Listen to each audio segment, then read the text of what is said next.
Hello, it's Anna Hill here with the Farming Today podcast.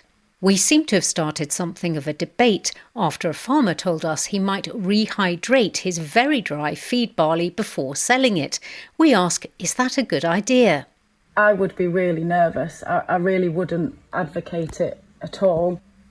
We'll have more about that a little later. First, many farms have an education string to their bows nowadays, but perhaps not quite on the scale of a farm near Kendal that's been hosting primary school visits for the Westmoreland County Agricultural Society for the last 25 years.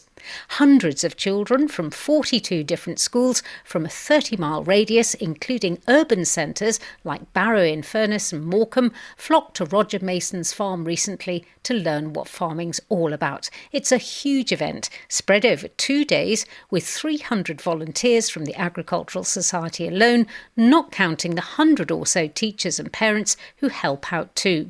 Kaz Graham went to join in the fun. Right guys, so this is the lambing simulator. So you're going to pop your hand in, go through the bony bits, feel around. I feel something. Gently pull. Oh, there they are. Awesome! There's a big queue of children here, all queuing up to have a go at lambing this lambing simulator, which is in fact a barrel with a sheepskin rug on the top of it. Not just a barrel, got a pelvis in there too. Make it feel realistic. That's Becca from Yan Farm Health, who's working with these kids here today. Got it? That's a lamb just being handed over. Oh, well done. Good job, Lola. It's difficult. Good job, Lola. This is just a handful of the 1,600 plus primary school children who are getting a taste of farming life here at Heaves Farm near Kendal. I'm going in with 2 hands.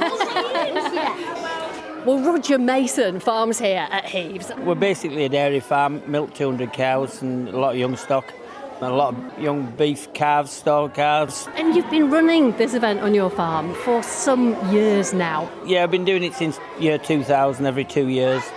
It's hard work till the day, but the satisfaction of the day itself and giving a bit back to the children to learn where the food comes from, and the milk doesn't come from Tesco's, it comes from a cow. I guess part of the joy of doing this is the response of the children. We've just got a new group who've walked in here all wearing their sun hats because it's such a hot day, clasping their bottles of water, and they're looking at a tiny calf. Tell me about this calf. When was it born? This was born about an hour ago, so some of the groups will have actually seen it being born this morning. We did see the baby calf have its first steps. Its legs were trembling a bit. It was really cute. Oh my goodness, it's so tiny. It's just suckling from its mum now. Yeah. Have you ever seen anything like that before? No. It's amazing to see what nature's about.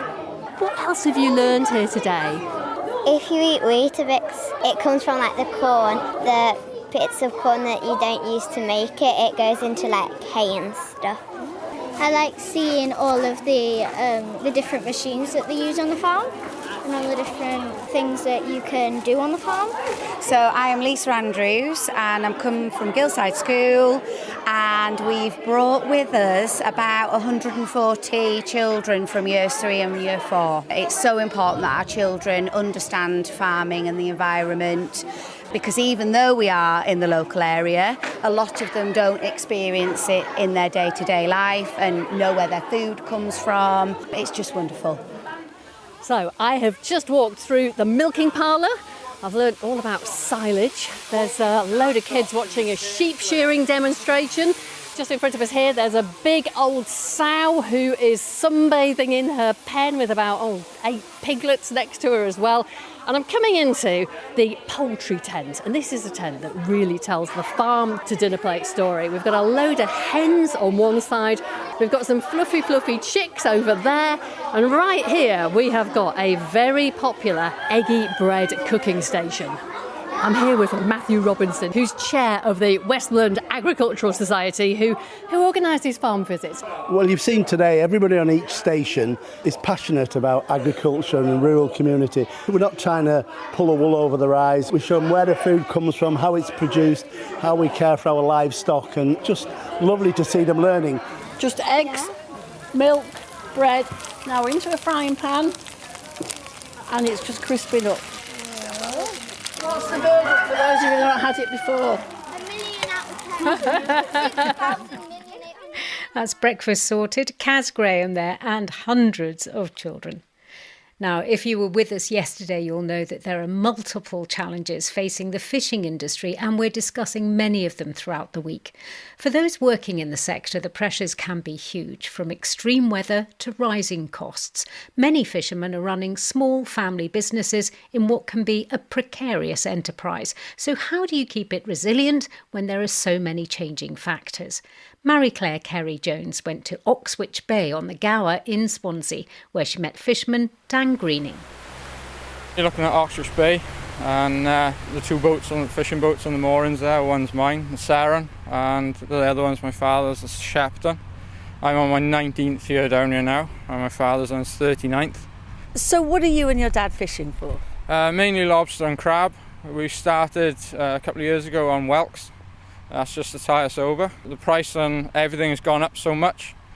The fuel, our insurance expenses for 6 months down here, pushing the £1,500 a year. Bait's gone up 10 pence kilo more on this year. Doesn't sound a lot, but you put that over the year, we're looking a couple of grand on bait more. So the whelks just cover that shortfall. So overall, is your business profitable at the moment? Just.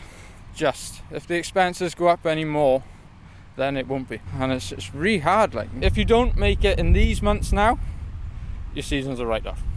So if by the end of August, September then is an iffy month. Some years it can be really good, sometimes it can be really bad.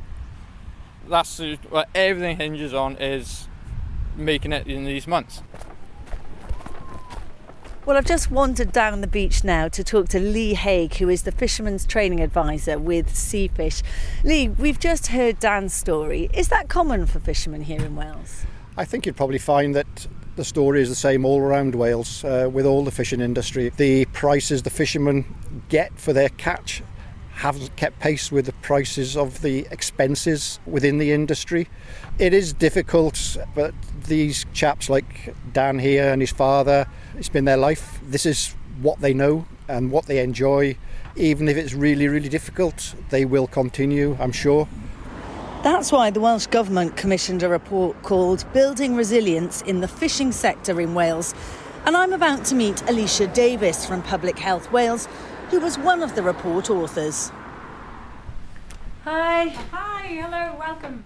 They wanted us to explore whether proven mental health support for farming sectors could be transferred over into kind of fishing communities. And what did you find?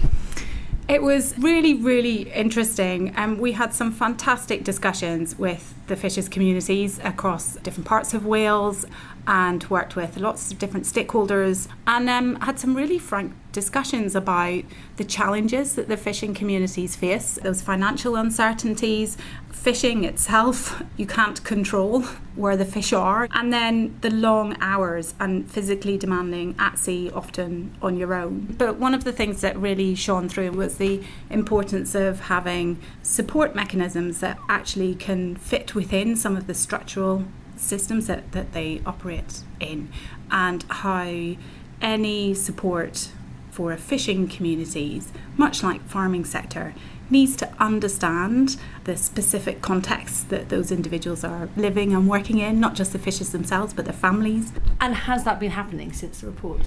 It has. Welsh Government actually has a programme called Sea Fit that's operating roadshows and workshops across different communities in Wales annually now, helping to support not only physical health but also then bringing in that mental health component. Is it enough though? I think the focus is definitely in the right direction. I think there's more to be done, not just in fishing communities to be fair, but in that how physical health tends to overshadow mental health. So there are routes out there to support health, and I encourage anyone to do that. Alicia Davis from Public Health Wales with Marie-Claire Carey-Jones. Now, it seems we might have started a particular conversation about the very dry harvest in parts of the country. Last week I spoke to James Peck in Cambridgeshire. He was harvesting his feed barley and said the grain was between 8 and 10% moisture. Normally it's about 15%. His crop was going to weigh less, which means he'd get less money for it. So he told me he's considering bringing in specialised equipment to add moisture to the grain after it leaves storage, if he can do it without damaging the crop. So we're going to wet it up when it comes out of store, where we're effectively going to add water. Now, I don't have the technology for that, nor have I done it, but I happened to look a couple of years ago. I researched into it, but we weren't getting a differential that was great enough to pay for it. But I think now, with this year, we're at a stage that we could build something to add water, to add the weight back.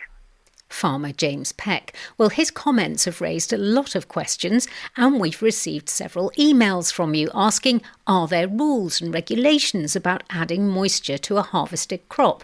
I asked Rose Ryby, head of combinable crops and seeds at the Agriculture Industries Confederation, what she thought about it.